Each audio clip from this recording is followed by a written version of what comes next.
Ahmed, should we start?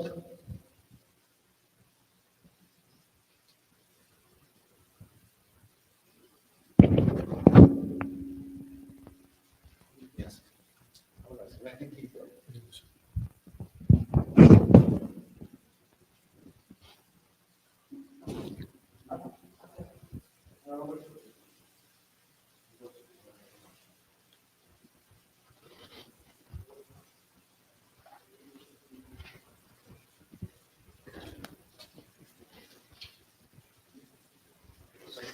طيب بسم الله والصلاة والسلام على رسول الله صلى الله عليه وسلم.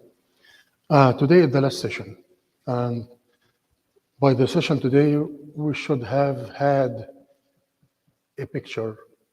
It's actually just scratching the surface in the Dawah foundations, and we spoke about from the very beginning on the, if you remember, the objective in life. What's our objective in life? Then we spoke about the obligation of the Dawah that is obligatory for every Muslim, and what are the proofs for that. Then we talked about the Dawah in Jama'ah, or the collective work, and what is the, as you like, the collective work and working and cooperating on making the Dawah, and collaborating between the individuals, between the organizations. Then we moved to talk about the Tarbiyah, which is the two main, before that actually, we talked about misconceptions in 2 sessions, the misconceptions on the Dawah, and and we said there are 5 main misconceptions. We refuted these misconceptions, and normally the people will make some excuses that Karim, do you remember one of them? They said, yes, I would actually arrange them in logically. They said that it's not obligatory for me. It is just for the kifaya. It's just for some of us, not every individual. And we say that it's fard ayn for every Muslim. And the second one is I don't have the skills for it. If I have the skills, I would have done it. And as well, we refuted that and said that we need to build the skills, and as well, you need to give the Dawah to whatever you have, even if you know one ayah, even. And then the third one, okay, I can, but actually I'm not a role model. Remember, I make mistakes. I'm a sinner. How can I actually advise others? Why myself, I'm not a role model. And as well, we spoke about that, and being a sinner and making mistakes, every one of us making mistakes is not an excuse not to advise others, but you need to work on yourself while you are working on the Dawah. And the fourth one, which Karim mentioned, that I'm safe. If I am good, if I'm salih, if I'm doing my ibadat to Allah subhanahu wa ta'ala, I'm taking care of myself, and I'm moral, and I don't have to worry about the mistakes around me.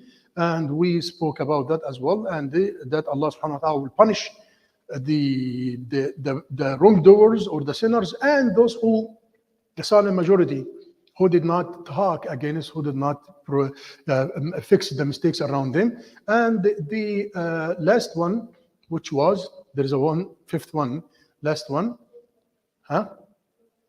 no benefit, no way, there is no benefit. The mistakes is everywhere, and the society is corrupt, and what can we do? It will be just like a drop in the ocean. And as well, we spoke about that. So we covered these 5 main misconceptions on the Dawah, and this left us with the sense that I have to do it regardless what is the product, and what's the final product, and what is the outcome, because the outcome is in the hand of Allah subhanahu wa ta'ala. Then we move to talk about, according to MAS, the Muslim American Society, what are the 2 main arms for the Dawah. The first one, which is the Tarbiyah, salih, for me to be salih. The Tarbiyah, to develop yourself and to coach yourself, and to better your morals, and to work on to fix your aqidah and your beliefs and your rituals, ibadat. This is salih Tarbiyah. And activism and which is muslih. And so, because every Muslim has to be salih and muslih. And this is actually the objective in the first session, which was the objective of our life as humans and as Muslims. As humans, everyone was asked to be salih himself. But the Muslims had another one added responsibility, because they are the heirs of Rasulullah sallallahu alaihi wasallam, the inheritors of the Dawah of Rasulullah sallallahu alaihi wasallam. There is no prophet messenger after him, and he sallallahu alaihi wasallam commissioned us, the followers of Muhammad, by the mission of Muhammad, which is to be muslih, reformer, agent for change. This was the last one, which was last week. This week, and this will be the conclusion, some of the da'wah tools in the context that we live in. Some of the da'wah tools that in the context that we live in, and how can we, what are the different tools that can allow us to act on the da'wah.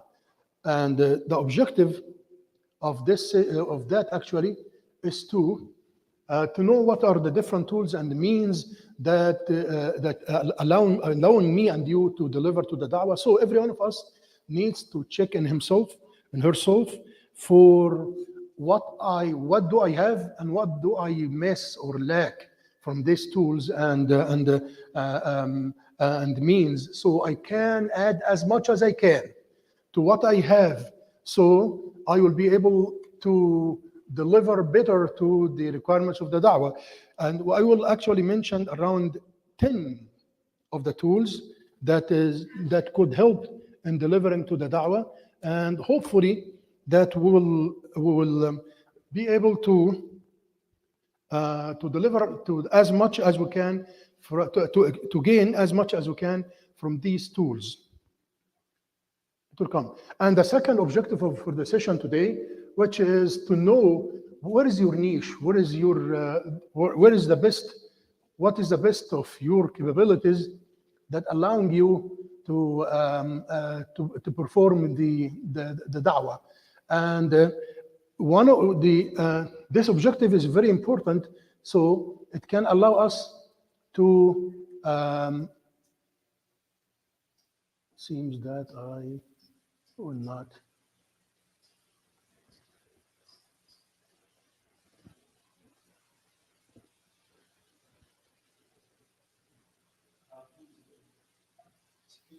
Yes.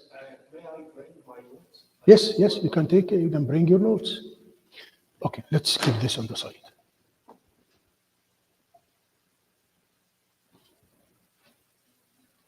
Now, keep in mind this ayah.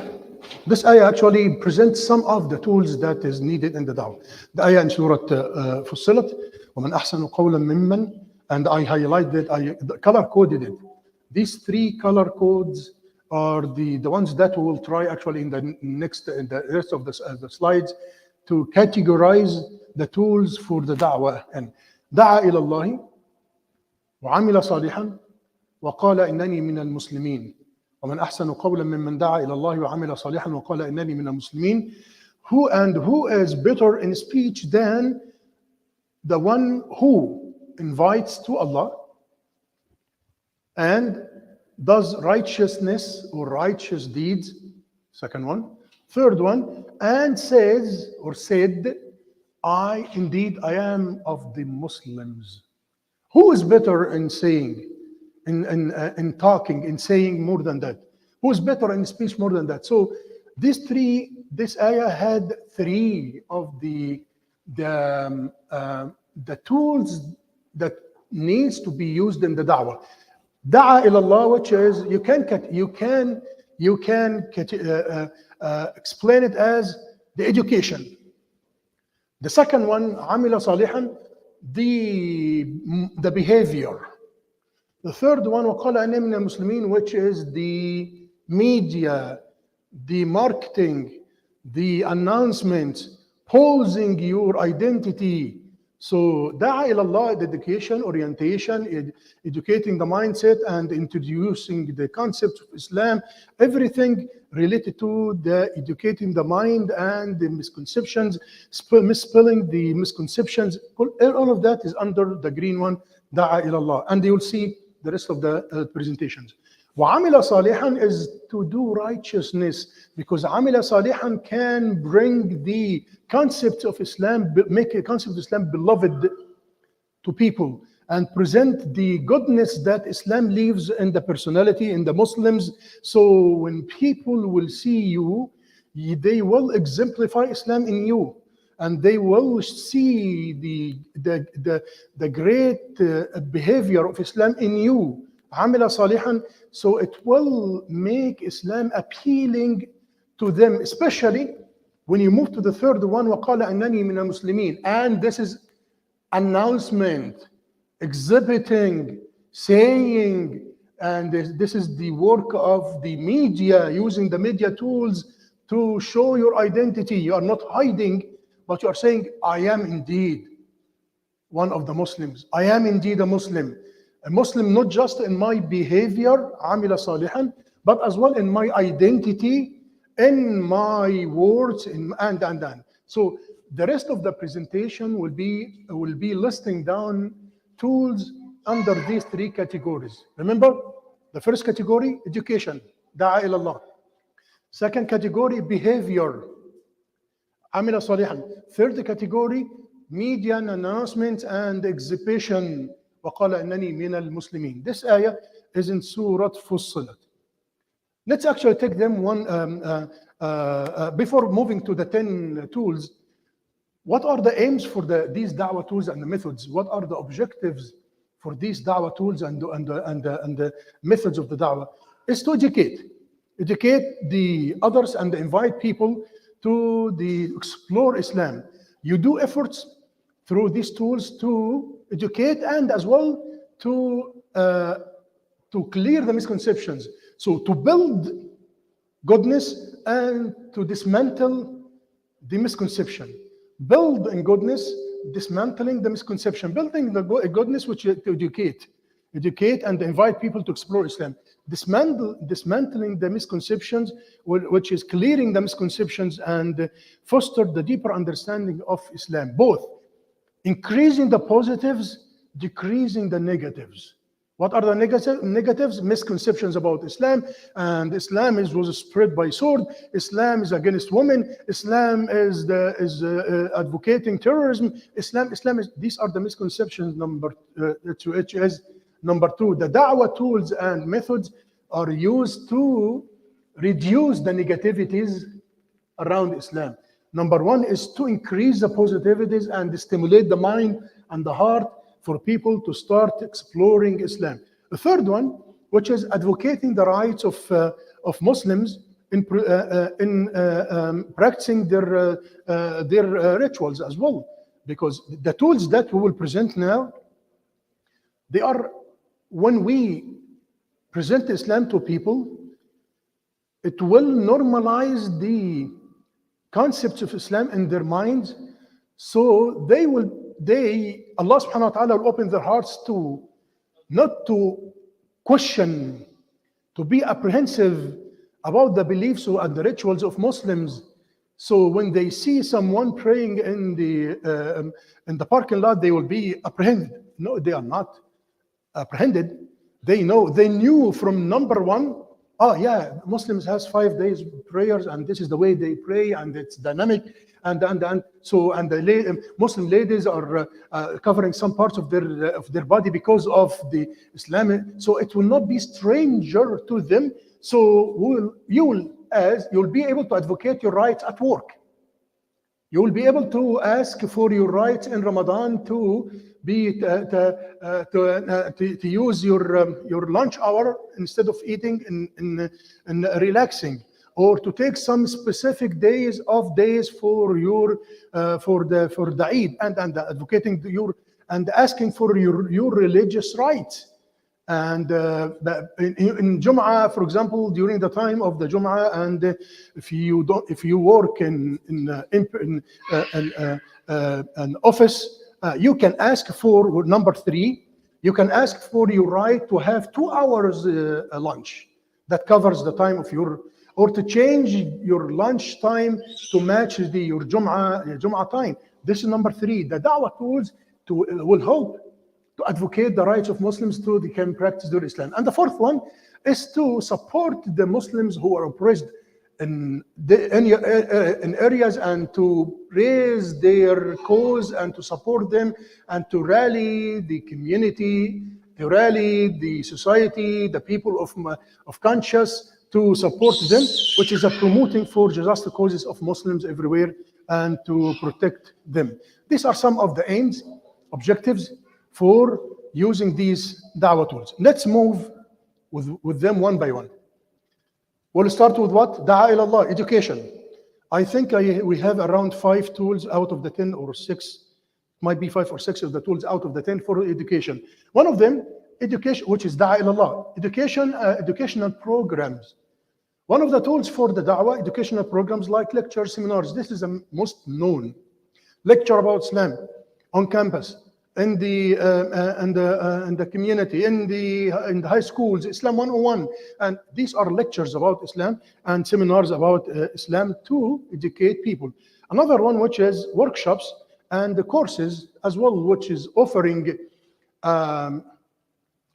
sensitivity training at work to educate people about the beliefs of Islam and what should you expect from your office mate during Ramadan, when Ramadan comes, for example. And so these are the workshops and the courses. All of these are educational tools. You can list down, this is just the title, and we can list down some of the activities under these tools. Anyone has any example for educational programs for da'wah? Example. Anything in mind? I just mentioned the lecture on campus. I mentioned as well sensitivity training at work. What else? Anything else that comes to your mind for education? We will come to the pamphlets. The second one, literature and media.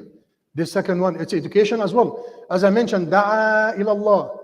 There are which is وَمَنْ أَحْسَنُ قَوْلًا مِمَّنْ دَعَى إِلَى اللَّهِ وَعَمِلَ صَالِحًا وَقَالَ إِنَّنِي مِنَ الْمُسْلِمِينَ. We are still in da'a ilallah, educating the mindset, increasing the awareness, orienting the people around you on your beliefs, on your behavior, and.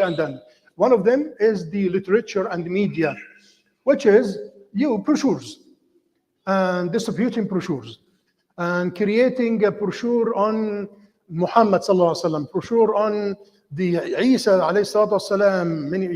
Many of the non-Muslims, the Christians, might not be aware that Islam reveres and respects and loves Isa ibn Maryam. And they are, oh, really? Do you acknowledge Isa? Sure, we acknowledge Isa. We have to believe in Isa and Musa and Ibrahim and the 25 prophets and messengers who were mentioned in the Quran. We have to believe in them to be Muslims. And if whoever does not believe in any one of the 25 who were mentioned in the Quran is not Muslim. So literature and the media, like books and pamphlets, and supporting a campaign for pamphlets, a campaign for Quran copies. And there are programs which are organizations or specialized in printing Quran, especially the translation of the Quran, and placing these copies of the Quran in the hotels, in the public libraries, in the shops of the public libraries. All of that is under education, pamphlets, and books. Websites and blogs as well. It's part of the literature and the media, but it's a kind of online. And the websites and the blogs as well, to online resources that educate people, especially for those who prefer to check online material online. And so this is very, very, very beneficial. There are many people who accepted Islam who became Muslims after they got exposed to some online material.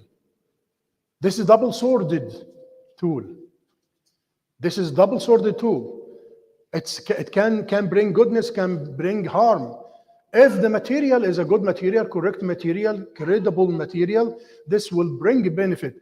And if the material will be a big mess, it can harm and it can pollute the mind of people, and this is why actually, although we don't have a full control over everything that's online, we don't. We need to, as much as we can, to increase the goodness, so the bad will be fewer than the good. So you can add the social media, and all the platforms for the social media are included under that. Whatever in YouTube and shorts in YouTube, especially for the younger people, and they don't have the patience to listen to or to watch 50 or 30 minutes, so they prefer shorts. We need to have Muslim influencers, Muslim producers who are technically capable of producing this material, so they can, through their efforts, they will make a da'wah. Da'wah ila Allah subhanahu wa ta'ala does not need just to speak, lecture. But actually, if someone is proficient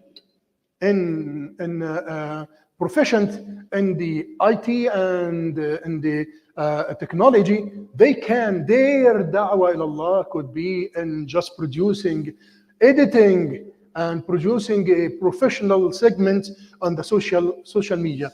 This is another example or another tool under the education. We said lectures, seminars, and we said as well, the second one was literature and media. Another one for the educational tools as well is the online platforms and apps. Online platforms and apps, especially nowadays. And these are very, very important, whether they are on web or app. And we have a lot of apps, wonderful apps. One of the apps, for example, is used for memorizing and reviewing the Quran. One of the apps is used for making da'wah.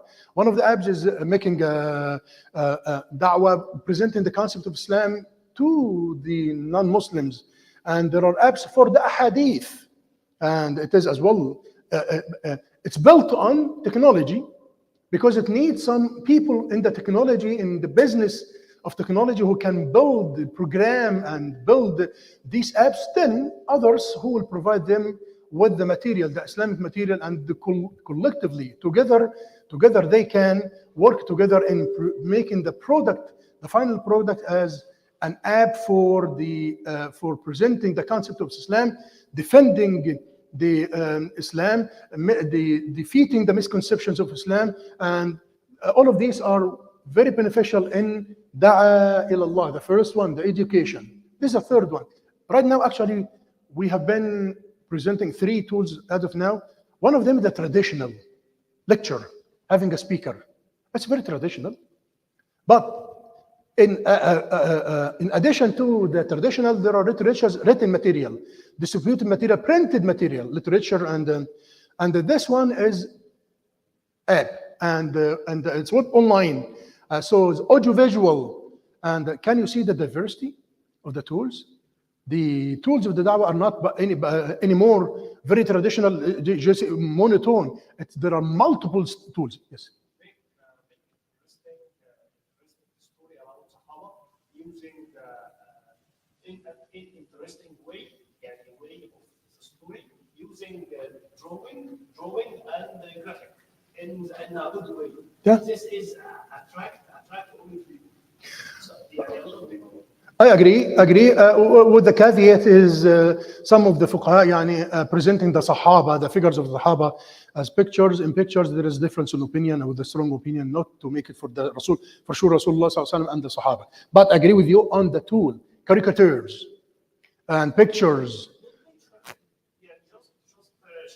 without the face.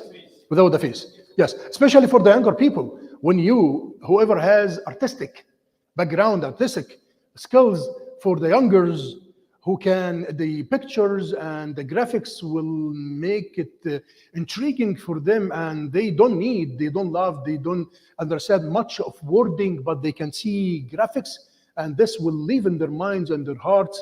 The concept and graphics, this is great. Yes. That's agree. The fourth one which is part of the Dawah Allah, it's different, interfaith dialogues. Now, we are moving from educating in general to interacting. Still Da'a ila Allah, the first column. We said there are 3 columns that were mentioned in the ayah in Surah Fussilat. وَمَنْ أَحْسَنُ قَوْلًا مِمَّنْ دَعَا إِلَى اللَّهِ, education, orientation.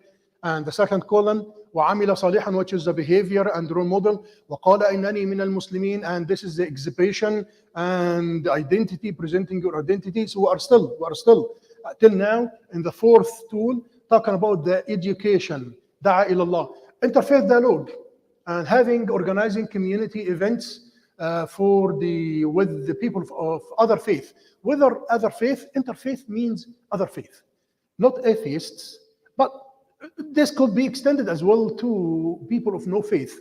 When you converse with them, have a dialogue with them, on the concept that with the objective of educating them as well, that's great. And Allah subhanahu wa ta'ala in Surah Al-Ankabut made it clear that it is advisable, it is acceptable, and as well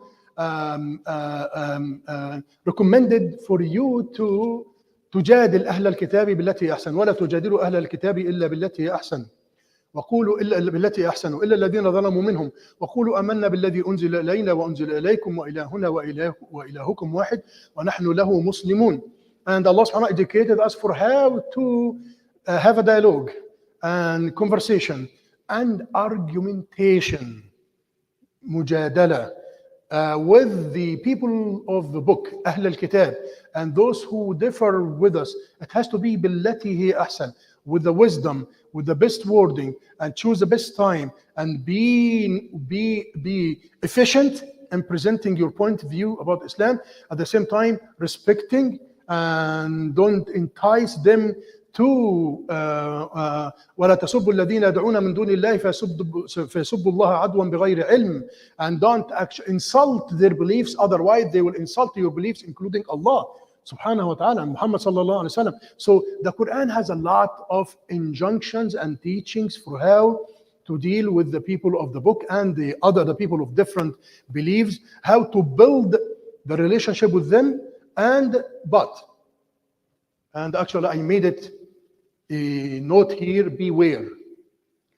We have differences as we have similarities, because one of the pitfalls, one of the downfalls, one of the mistakes of the interfaith events is to present to the people of different faiths, everyone is okay, especially the Christians and Jews. We are okay. Why? Because Allah subhanahu wa ta'ala said, وَإِلَهُنَا وَإِلَهُكُمْ وَاحِدٌ وَنَحْنُ لَهُ مُسْلِمُونَ. وَإِلَهُنَا وَإِلَهُكُمْ وَاحِدٌ, in the original beliefs that was sent to Isa and Musa. When Isa and Musa were sent with their original unaltered, unchanged, but it changed after that. They altered the beliefs of Musa and the Torah and the beliefs of Isa after that. But originally, all of them Abrahamic faith. And this is what's meant to وَإِلَهُنَا وَإِلَهُكُمْ وَاحِدٌ. The ilah that the ilah that sent Musa is the same ilah that sent Muhammad. The ilah that sent Isa, the same ilah that sent Muhammad sallallahu alayhi wa sallam. But they changed that during the years after that. And we have to acknowledge at the very beginning, I do respect your beliefs and you need to respect my belief. And we need collectively to know that there are areas of similarities, but there are areas of differences. And in the areas of differences, I cannot assimilate. In the areas of differences, I cannot water down my deen and my principles for the sake of coming together. We cannot do that. We should not do that. And this is what actually one of the pitfalls of the many of the interfaith dialogues. Another tool for the interfaith, which is a panel discussions. It's not just interfaith, it's not just for present your religion, I'll present my religion, but discussing as well topics of common interest that all religions have a say in. Discussing from the interfaith communities, how can we work together, not just dialogue, but discussions, and taking it into applications, and collaboration between the different faiths in serving humanity. That's great. And these discussions in discussion panels with the people of faith will present our Islamic perspective in how to serve the humanity. There is no any issue. There should not be any issue for putting extends hands to anyone, even regardless of her deen, religion, when there is a chance to serve goodness. And Rasulullah sallallahu alaihi wasallam himself, alayhi salatu wassalam, he attended a collaboration which was a chance for goodness to support the weak and to stop the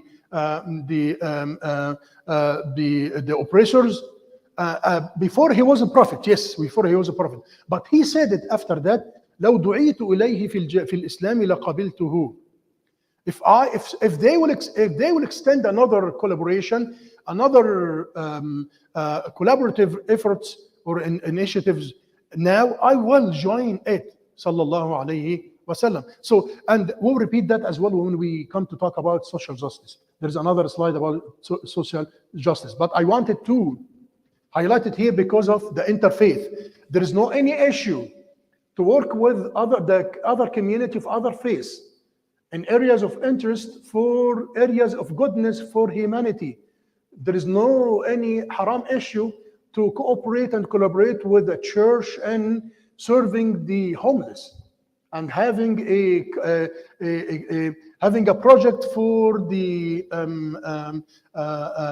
human for relief efforts in areas of the disasters. There is no any haram in that. This is part of the interfaith, taking the interfaith beyond, over and above the talks, the discussions, to the actions, and for the bigger the bigger goodness. Another area, which I think this might be the fifth and last tool for the Da'wah ilallah, which is education, Dawah street or street da'was. This is the direct da'wah, explicit da'wah.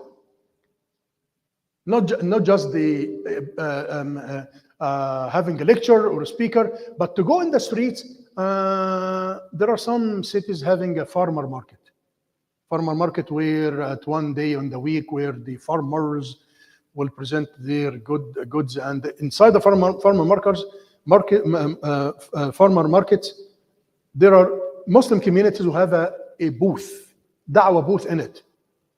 People are selling and they are presenting, having brochures and pamphlets and the Quran, and talking to the people who are around. If you feel comfortable to do it, if you have the skills to do it, do it. This would be a direct Da'wah ilallah. So we spoke about implicit activities, and this is explicit activity, which is the street da'wah. Example for the information booth in farmer markets, and if you can have a booth in any of the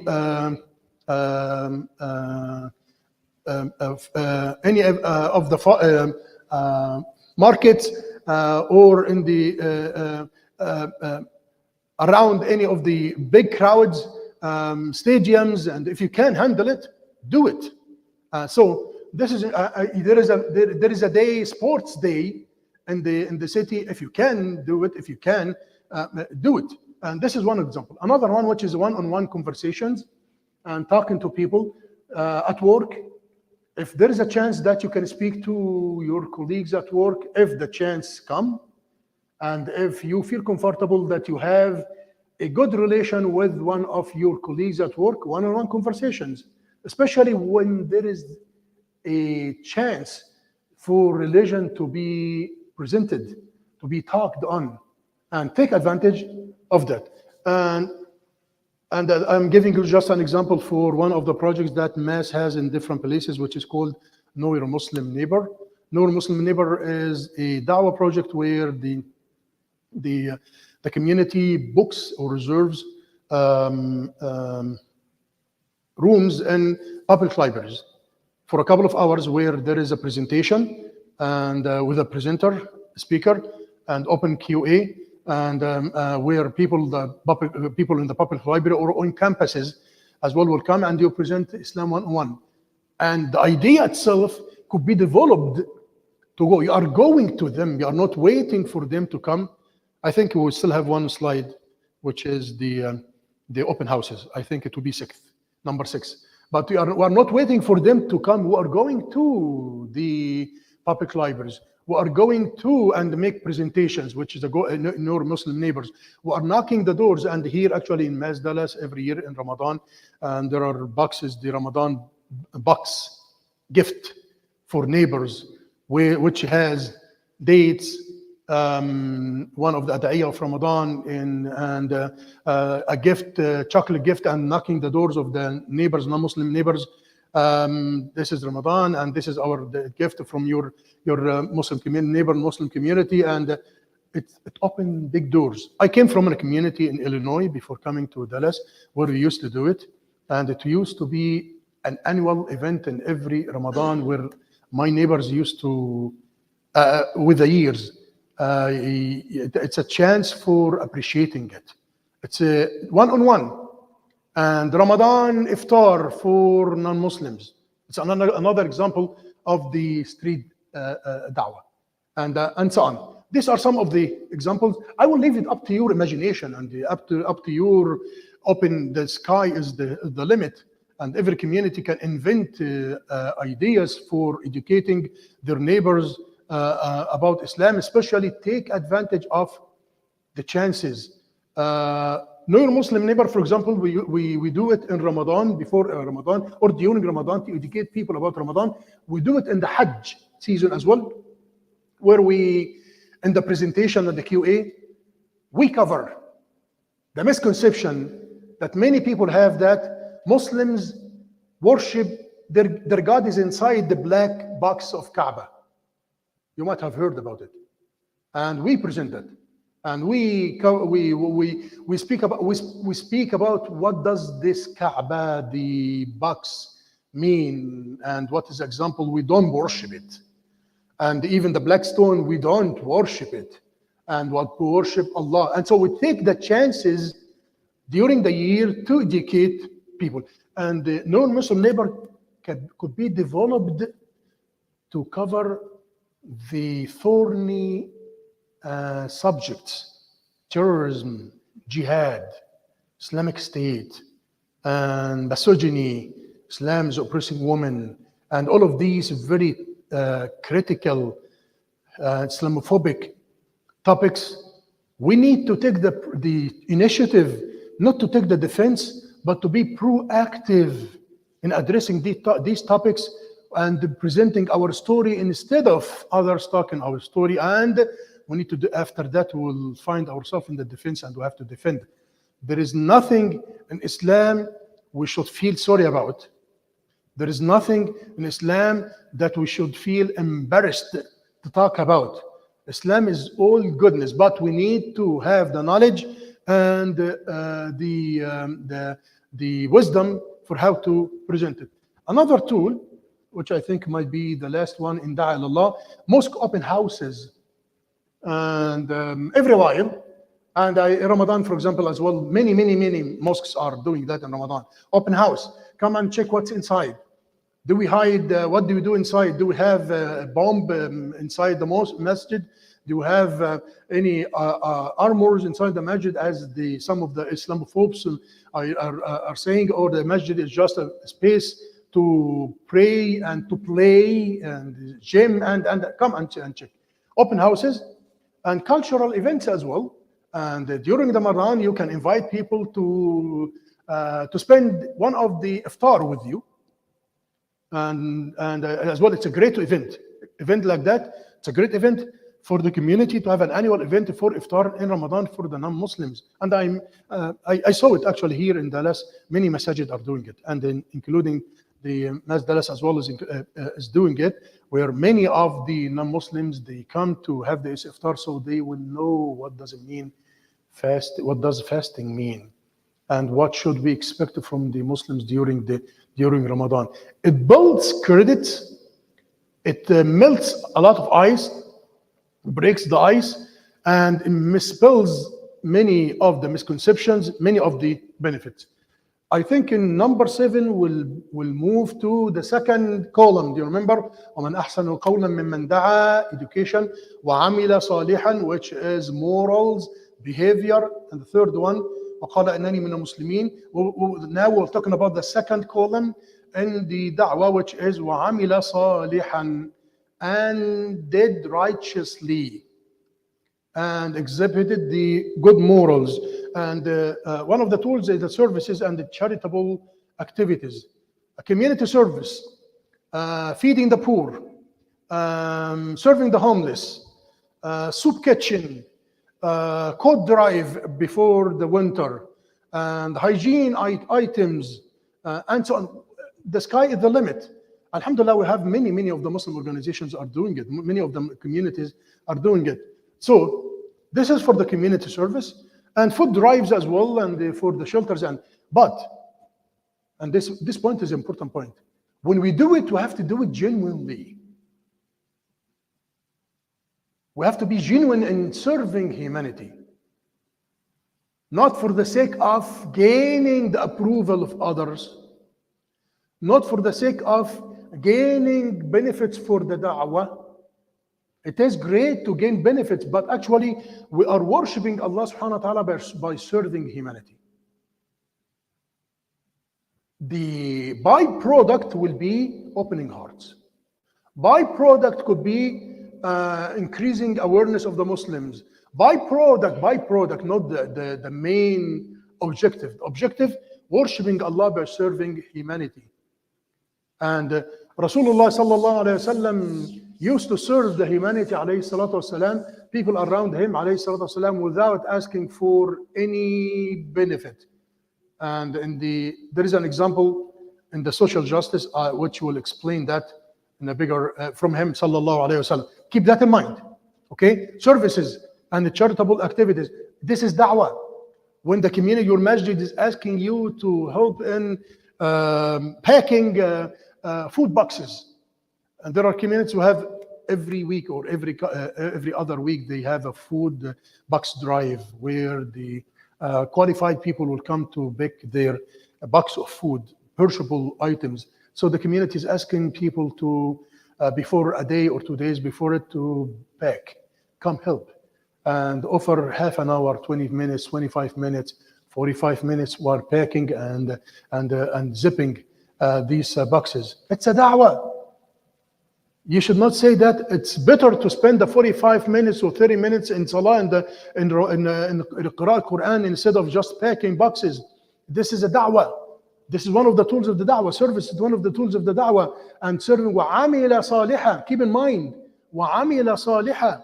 This is amal salih.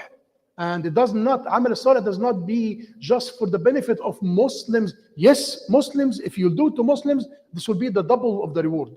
الصدقة على المسكين صدقة وعلى ذي الرحم ثنتان صدقة وصلة. As he sallallahu alaihi wasallam mentioned, the whatever goodness that you will do to the miskin, you will get the reward. If you do it to a relative miskin, it will be double, because you will do double. You will get one reward for the miskin, one reward for the relative because of silat al-rahim. So if you will do it to a Muslim miskin, this will be double. But if this will be given to the non-Muslim, you still have the reward for it. Keep that in mind. Sometimes many of us actually might be miser or might think that the dollars that I will donate to service projects like that, it's better to put it in the masjid. You know what? It's amal salih. And it is serving the humanity that Allah subhanahu wa ta'ala خير الخلق أنفعهم الخلق عيال الله وأنفع الخلق لله أحب الخلق إلى الله أنفعهم لعياله. And Allah subhanahu wa ta'ala created all of us, and the best, the closest to Allah subhanahu wa ta'ala, the most beloved to Allah subhanahu wa ta'ala are those who are most beneficial to the عيال Allah, to whom Allah created. So the more you will be beneficial to whom Allah created, Muslims or non-Muslims. This is a way to gain the love of Allah subhanahu wa ta'ala, the closeness to Allah subhanahu wa ta'ala. Keep that in mind. Another activity or tool, which is in the second column, وَعَمِلَ صَالِحًا, personal conduct. For sure, this is the best. Your personality, you are a role model. Role model in your financial transactions with people. So people will see الصادق الأمين صلى الله عليه وسلم. And everyone, even those who opposed him صلى الله عليه وسلم, belied him صلى الله عليه وسلم, فإنهم لا يكذبونك ولكن الظالمين بآيات الله يجحدون. Muhammad, don't think that they belie you. They don't trust you. No. ولكن الظالمين بآيات الله يجحدون. They don't believe in the ayat of Allah subhanahu wa ta'ala, and you are the vehicle for it. So they belied, they rejected you, not because of your personality. Otherwise, you were known among them as the Sadiq al-Amin. Sallallahu alaihi wasallam. Personal conduct. This is one of the tools for making da'wah, for people to see Islam through you. In your behavior, moral behavior, in your transactions, financial transactions. And if they see you going to the masjid all the time and fasting, but when it comes to dealing with the finances, with the dollar, you will not be just. Oh, this is actually demolishing all the reputation that I've been creating. And they will, and not only this will smear you, but it will smear Islam, especially for non-Muslims. Because you are the representation of Islam. They see Islam through you. So the personal conduct is one of the best tools for, and being a role model, one of the best tools for making da'wah. And Rasulullah sallallahu alayhi wa sallam, alayhi salatu wasalam, seized the hearts and the minds of people by his conduct, his behavior, sallallahu alayhi wa sallam. I ask Allah subhanahu wa ta'ala for me and every one of us to watch what we say, what we do, to watch our behavior, and to spend more efforts and time to be observant to what we say, what we behave, so we can be a good representation for Islam, to open the heart of people through our behavior. Because when they, especially when they see in us ritualistic appearances and the outlook which seems to be Islamic, if the behavior does not support that, it will defeat the purpose. Okay, we have the last two tools for the third column, وَقَالَ إِنَّنِي مِنَ الْمُسْلِمِينَ, which is the marketing, media, presenting the identity. One of them, political activism and social justice. وَقَالَ إِنَّنِي مِنَ الْمُسْلِمِينَ, present your identity.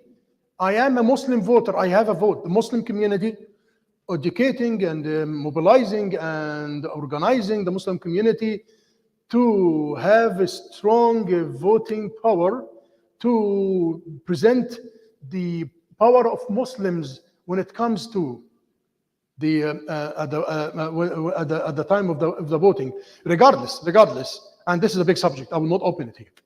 And whether it's halal or haram and the system in Muslim, non-Muslim, this is not the subject. You can consult with the scholars about this issue, and they spoke about that actually. And it was a hot topic few years ago, but alhamdulillah, the community got educated about that, and the majority of the Muslim community has no doubt that we need to be involved in the politically active in order to support ourselves. Otherwise, if we don't have a seat on the table, we'll be on the table. We'll be eating on the table. If we don't have a seat on the table to be part of those who will decide on the fate, on what is distributed on the table, will be on the table being distributed. يوشك أن تداعى عليكم أمم كما تداعى الأكلة إلى قصعتها. And this is what he ﷺ prophesied. A time will come that the nations will attack against you, on you, as they attack on the food they eat. If we will not be making the fate of the discussion, will be part of the discussion subject, and so on. The political activism, and I just quoted one of the concepts here actually, which is used in this context for the political participation. تعظيم which تحصيل أعظم المنفعتين ودرء أشد الضررين whenever it comes that you cannot avoid both. You have two options and both of them are harm. The Shariah is saying that avoid the biggest harm or the bigger harm, even if you have to take the lower one. If you have two options and you have to take, and both of them are beneficial, but you have to take one of them only. The Shariah is saying that achieve the biggest benefit and push away the biggest harm.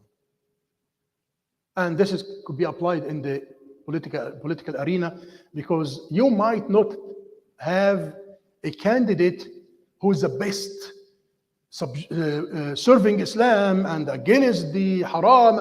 You might not find that candidate. So what should I do? Should I isolate myself totally from the process and leave them to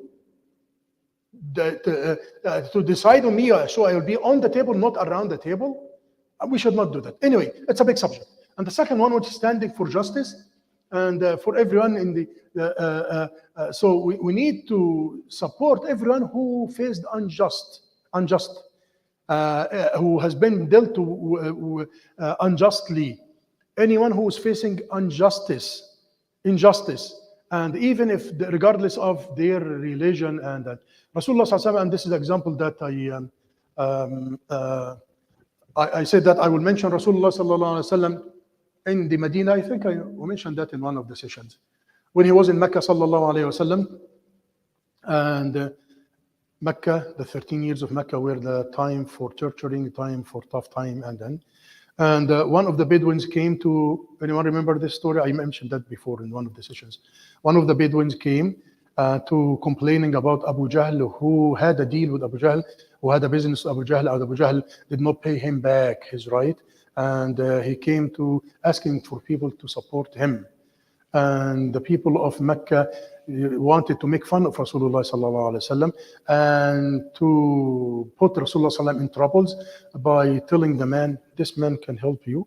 And they pointed out to Rasulullah sallallahu alaihi wasallam, and he went to Rasulullah sallallahu alaihi wasallam without knowing that this is Muhammad, and he said that I was told that you can help me getting my rights from Abu Jahl. Abu Jahl, number one enemy for Islam. He tortured physically, emotionally, everyone, and he will not actually bother to upset Rasulullah sallallahu alaihi wasallam. He will not. And so he sallallahu alaihi wasallam said, oh, okay, let's go. And he went with him, and he knocked the door, sallallahu alaihi wasallam, Abu Jahl. Abu Jahl opened the door, and Rasulullah sallallahu alaihi wasallam told him that this man is claiming that you took his rights and you did not pay him his right back. And Abu Jahl said, yes, give me a few minutes. And he went inside his home and gave the man the money, and the people the people who were observing it. And when they saw Abu Jahl just peacefully giving the man his money without objection, without putting Muhammad in troubles, because Muhammad sallallahu alaihi wasallam is the one who supported the man. They said that, what happened? Asking Abu Jahl, what happened? We thought that you will beat Muhammad, you will make fun of him, you will put him in troubles. And Abu Jahl said that, Wallahi, I saw behind his back Muhammad sallallahu alaihi wasallam a beast who's fully opening his mouth. And if I will not give him the money, the beast will eat me. And Allah subhanahu wa ta'ala supported Rasulullah sallallahu alaihi wasallam, throwing the fear in the heart of Abu Jahl. And the moral of the story, Rasulullah sallallahu alaihi wasallam stood for justice. Standing for justice, regardless, without any conditions with the man. We did not telling the man, okay, I will support you, but after we finish, I need you to sit down and to listen to my message. No, he did not ask for that. And even the story did not even mention what happened after that. The man took the money and said, Muhammad sallallahu alaihi wasallam, thank you so much, and he left. The narrators of the story never mentioned what happened. So Rasulullah sallallahu alaihi wasallam was standing for justice as a principle. not taking advantage of that for the benefit of da'wah.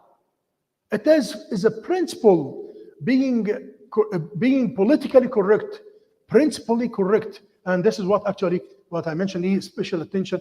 We have to do it genuinely, and for sure, a special reward will be given for the Muslim brothers and sisters.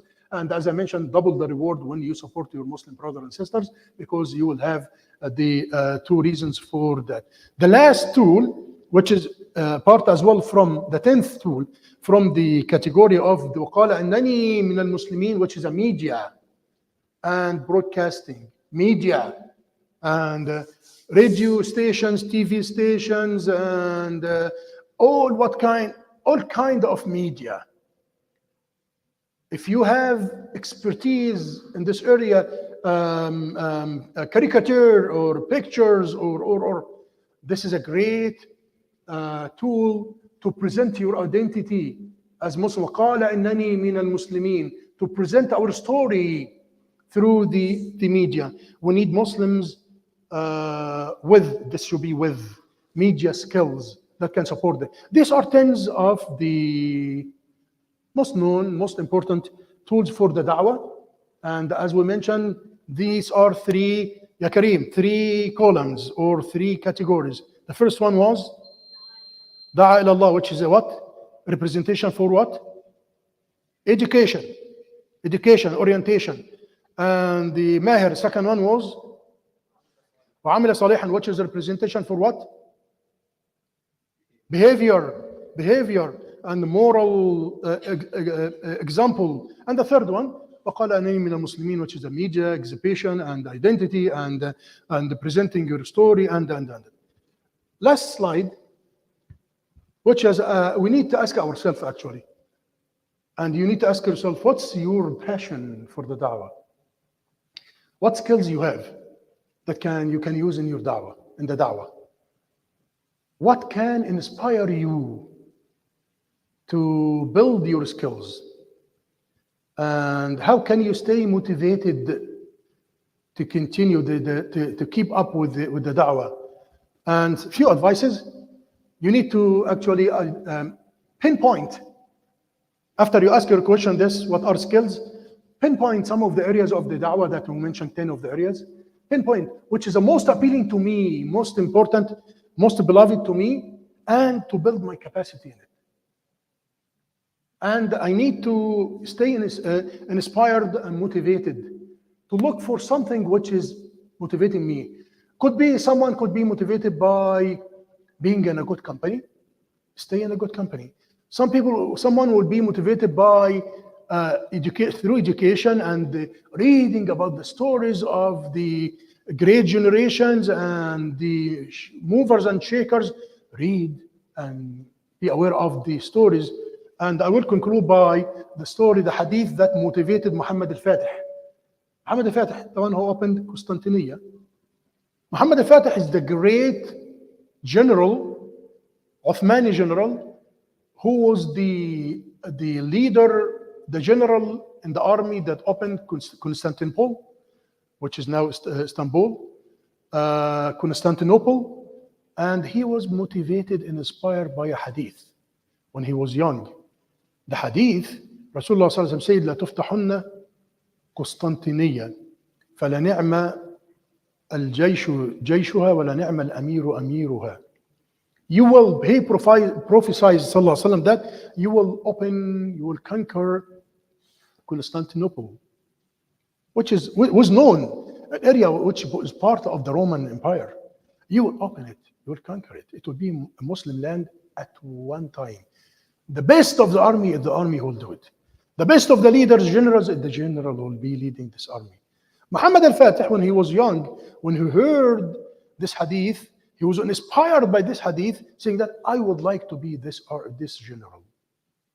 I would like to be the general. Whom he sallallahu alaihi wasallam said, the ni'mah, the best of the leaders, the best of the generals, the general of this army. I will be this leader. So he started a journey of education, journey of building skills, learning all what needs actually to all the tools that needs to lead militarily and scientifically, and he learned mathematics, and he learned, for sure, in addition to the Quran and the Hadith, so he be a well-rounded Muslim. And he built his body. He had a mentor with him who developed him. He was inspired by Hadith. Every one of us need to find something that inspires and motivates him, so we can continue and all the time till the last moment of our life in the way of Dawah. This is the end of the presentation. This is the last slide, and this is the end of our course, Fundamentals of Dawah. Do you have any questions or additions? Any thoughts at the conclusion of the course? We spent seven sessions, because one session was canceled because of the 4th of July, something like that, the week of the 4th of July. So 7 sessions. I missed number 6. 1 and 6. Inshallah, all the presentations will be in the office. Inshallah. Mashallah. Okay, Jazakumullah khair. We have, I think, 8 minutes for the Isha, so we can start invading this. So we can finish by Isha. Jazakumullah khair. Subhanak Allahumma bihamdik. Nashhadu an la ilaha illa ant. نستغفرك ونتوب إليك. بسم الله الرحمن الرحيم والعصر إن الإنسان لفي خسر إلا الذين آمنوا وعملوا الصالحات